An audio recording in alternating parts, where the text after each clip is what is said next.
c'est votre bilan, c'est votre politique de diversion. Vos attaques personnelles, croyez-moi, ils changeront rien. Et pour conclure, pour répondre à Monsieur Grégoire, vous parlez de la précarité étudiante. Oui, c'est une difficulté. Nous les aidons grâce à une augmentation à un niveau inédit des bourses.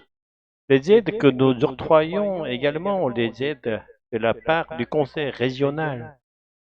Également les aides de la part du conseil régional avec Valérie Pécresse. Mais vous n'êtes pas choqué par les près de 10 000 euros de frais de pressing et des repas familiaux payés par l'argent des Parisiens que pour Monsieur Eric le joindre. Alors oui, je vous le redis, je suis déterminé avec les élus de l'opposition à changer Paris pour rendre Paris aux familles un Paris plus propre, plus sûr, plus agréable. Madame Dati est dans cette attitude depuis 5 ans maintenant. Plus c'est gros, plus ça passe. Ça a failli passer, ça a failli passer. Ça passe plus, ça passe plus. Les arguments ne passent plus. Les attaques ne passent plus. De tous pourris ne passent plus. Le fait de vouloir jeter l'eau propre sur tous les élus ne passe plus. Et je veux vous dire, Madame Dati, puisque vous vous enorgueillez dans la presse d'expliquer que vous ne vivez pas au crochet de l'argent public, je vais vous dire. En fait, dans notre République, dans notre démocratie, le fonctionnement de la démocratie repose sur les élus en fonction de la taille des collectivités, des responsabilités qui perçoivent une indemnisation au même endroit qui est inscrit de façon extrêmement précise pour ce que l'on appelle les frais de représentation. Pourquoi tout cela existe? Pour éviter une chose. C'est que, d'abord, pour faire en sorte que ça marche, et deuxièmement, pour éviter que les élus ne soient tentés d'aller travailler pour des intérêts privés. Pour assurer leur train de vie, on ne peut plus pour certains d'entre eux. On ne peut plus ambitieux. Parce que je vous mets au défi, Madame Dati. Je vous mets au défi, Madame Dati, vu vos revenus déclarés, en fait, ce qu'on a pu en voir, notamment sur l'année 2022. Je rappelle ici 2 millions d'euros. Je vous mets au défi de vivre avec l'indemnité de 4 900 euros net après impôt de la maire de Paris.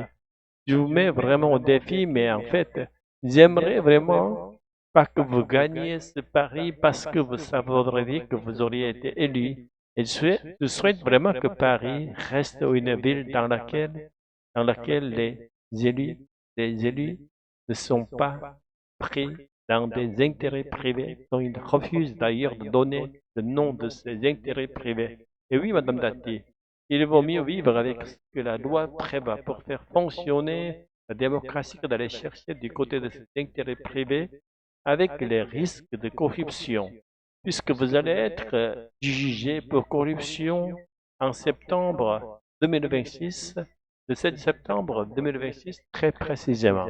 Madame Dati, vous qui avez été garde des Sceaux, vous qui êtes toujours émergé toujours aux effectifs du ministère de la Justice après 18 ans de disponibilité, vous devriez vraiment faire en sorte que la vérité devant les Parisiens soit connue et que les intérêts privés pour lesquels vous travaillez et vous vous enorgueillissez, mais en même temps vous allez être jugé pour cela. Les Parisiens le sachent. Dans tous les cas, ici, on le rappellera en permanence. Il y a encore quelques semaines, le maire du 18e arrondissement, M. Lejoindre, actuel directeur de campagne de M. Emmanuel Grégoire et surtout directeur de la morale de cet exécutif, de vanter l'atmosphère de transparence et de clarté autour de vous. Madame, alors qu'en est-il de la transparence? Vous voyez, la démocratie, Madame la maire, je me permets de vous rappeler qu'il vous a fallu 4 ans pour livrer à des associations citoyennes vos notes de frais de représentation. La démocratie, mais il aura fallu 3 recours devant le théâtre, devant la CRATA, devant le Conseil d'État pour vous faire plier de communiquer, somme toute, les pièces tout à fait banales. Je me permets de dire à mes collègues, et surtout ceux qui sont maires d'arrondissement, que tout dit. Il aura fallu à votre maire de Paris que quelques heures pour livrer en revanche une note de frais des maires d'arrondissement au journal Libération en première. Madame la maire, c'est la classe, la classe. L'exemplarité à présent, c'est dommage que Monsieur Lejoin ne soit pas là. Qu'est-ce qu'on découvre de la fameuse note de frais que moi je consulte rapidement, hein. Franchement, voilà. Écoute, appareil multimédia, gros de jeux de société, souvenirs de vacances, objets insolites, j'irai pas plus loin, mais franchement, tout ça sur fond public, c'est vraiment à se plier. Franchement, on ne sait pas s'il faut en pleurer ou en rire. Quand on nous parle de déontologie, monsieur Bouzou, la modestie quand même devrait vous contraindre à en rabattre au moins de 10% minimum. 25 ans de pouvoir, tout pouvoir pour être tartuffe. La confusion à tous les étages et le mélange de gens entre le confort privé et vos slogans, c'est une honte. Vous n'oserez même pas sortir dans la rue quand on distribue du pain l'après-midi aux nécessiteux qu'on mange de la brioche le soir. Honnêtement, c'est pas un exécutif parisien, c'est une cour décadente. Vote Madame Dati devant le tribunal correctionnel pour corruption et trafic d'influence. Cela vous dérange, mais je le répéterai autant de fois que nécessaire. Cette réalité-là, vous devrez l'affronter. Écoutez, écoutez. Ne soyez pas gênés ici, voilà, écoutez. Cette réalité-là, vous devrez l'affronter tous les rideaux de fumée du monde. Je vous regarde, monsieur Canal. Ne vous empêcheront pas d'en parler. Vous avez tenté de lancer une polémique sur les notes de frais. Excusez-moi de vous le dire, ça n'est pas dans nos rangs que se trouve un maire d'arrondissement qui a acheté des vêtements de femme sur ses frais de mandat. Excusez-moi de vous le dire, on a les idées larges, mais quand même.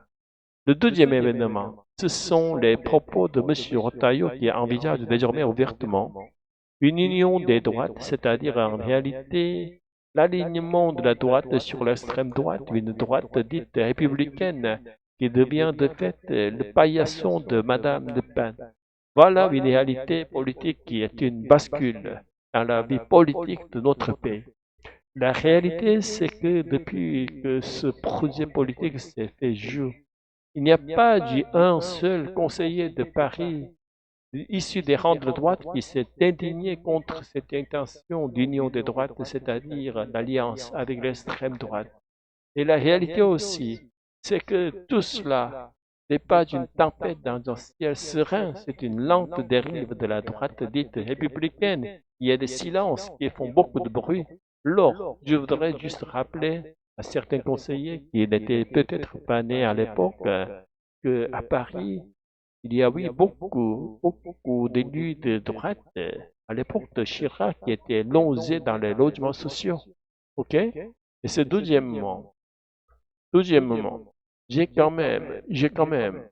pardon, deuxièmement, j'ai quand même des amis, et notamment les maires de mon bord, qui me demandent un logement social pour leur famille, parce qu'il ne faut pas loger dans le même arrondissement. Vous voyez ce que je veux dire? Il y en a marre d'avoir toujours des gens derrière qui nous disent qu'ils n'en veulent pas. L'idée est effectivement de pouvoir donner des logements sociaux dans ce que vous appelez les beaux quartiers, c'est-à-dire les quartiers où quasiment aucune personne dans cet hémicycle ne peut vivre dans les moyens de vivre. C'est ça la réalité. Alors ajoutons à cela le fait que cet immeuble aura finalement été inoccupé pendant quasiment 20 ans. C'est une perte considérable de loyer, considérable d'argent public. Monsieur Olive, est-ce que vous avez lu la délibération? C'est pas la DRH, c'est la DAE. Écoutez, la maire du 8e arrondissement, vous pensez qu'elle est communiste? Je crois pas. Si on est dans l'idéologie, monsieur Olivier, si c'est communiste, vous êtes un libertarien. Votre héros, c'est monsieur Millet. Votre héros, c'est celui qui démantèle tous les ministres dans le ministère de l'Éducation nationale. Parce que bien sûr, le privé, c'est mieux que le public.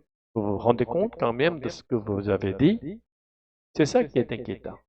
Et j'espère que même, mais grâce à vous donc, l'électorat de droite a compris que vous êtes en danger pour eux. L'électorat de droite comprend que grâce à vous, le prix des mètres carrés explose, y compris dans les arrondissements où vous habitez, y compris les petits commerçants ne peuvent plus aller être propriétaires de leurs biens.